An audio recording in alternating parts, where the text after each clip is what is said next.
Hey everybody, it's Michael at the Investments Lawyers, and today we're going to walk through a Corporate Transparency Act filing. So this is a new law, just came into effect. Basically, if you are an owner of an LLC or a corporation or similar entities like that, if you own 25% or more of one of those entities, you are going to have to make one of these filings with respect to one of your entities. And there are a bunch of exemptions, and I'll drop that in the notes below so you can see that maybe you fall under one of these exemptions, but in large part, you're probably going to have to file one of these reports. So let's dive in. I'll make my face a little smaller here. So this is the main system here. It's the Beneficial Ownership Information e-filing system. So the first thing to do, in my opinion, I actually went a little too far, is to go create a FinCEN ID. So you can find this at fincen.gov/BOI. Now to create a FinCEN ID, you just click this button. You're gonna have to fill in some information. You're gonna have to upload a picture of your driver's license. And when you're finished, you'll get this number. It looks like this. And we'll blur some of this out so you don't know exactly who I am. But this number, they all start with 3000, at least as far as I've seen. This is like your unique FinCEN identifier. And we'll see in a second where you might use that. So after you've done that, you're back at fincen.gov/BOI. You're going to want to file a report using the BOI e-filing system. Lots of fun.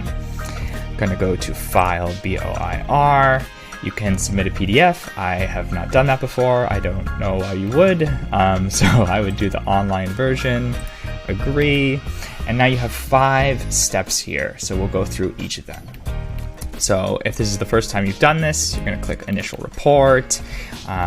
It'll auto-populate the date that you're filing. Go to Reporting Company. So this is the company that you're using. So if you have a personal LLC, you're gonna fill out the form with respect to that LLC, and you'll have to do a different one of these forms for each entity that you own.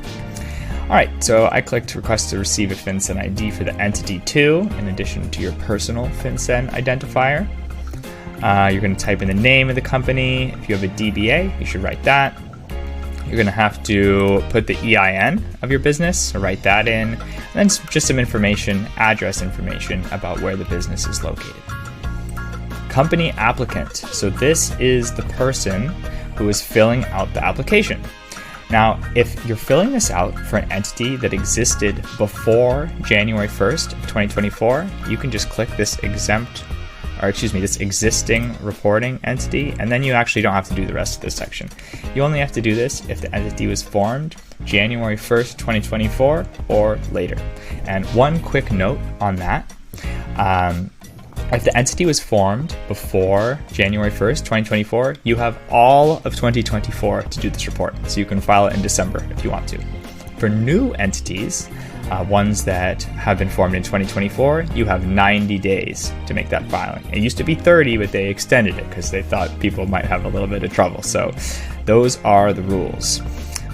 So if you're not an existing reporting company, you're going to have to fill out this information for the company applicant, and that's the person who's filling out the application, which is probably you since you're watching this video. So one option is you can just fill out all this information, blah, blah, blah, blah, blah. But if you did that first step that we talked about and got that FinCEN ID, you can just pop it in here, and that's all you have to do. The rest of the fields will go away, and you can move on. Next section, beneficial owners. Who owns this entity? So in general, you're going to have to list everybody who owns 25% or more of the entity. So again, you can just pop in your FinCEN ID that we got at the beginning, and then all the rest of this will go away. The FinCEN ID is all you need. Now, one thing to keep in mind, see it says beneficial owner number 1. The first time I did this, I was too excited. I just kept going too fast. I just typed this in, I hit next, I was ready to go. That was wrong. Let's go back to previous. Let's move my face. Back to previous. You're going to need to add a beneficial owner if you have more than one. So see all these new beneficial owners pop up. The easiest thing, at least in my opinion, if you're going to be filling this out on behalf of an entity and you have other people, other beneficial owners, I would just ask them to get that FinCEN ID that we talked about at the beginning. because then you can just ask them for the FinCEN ID, pop it in here, and then you're done. You do that for each beneficial owner. Finally, you're going to go to submit. You're going to click in, are you going to put in your email address? You're going to confirm that you're a human, which admittedly is getting pretty hard. I think that this car is different from these raccoons and lions. Anyways, you're going to do that. You're going to hit submit. You're going to get a confirmation. You're going to want to keep that confirmation.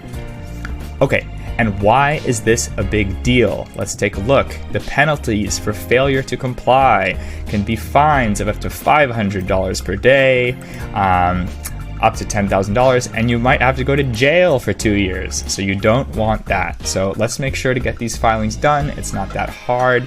Again, you have 90 days to do this if you form a new entity. And for existing entities that were formed before January 1st, 2024, you have the whole year to do it, but you might as well get it done now. Why not?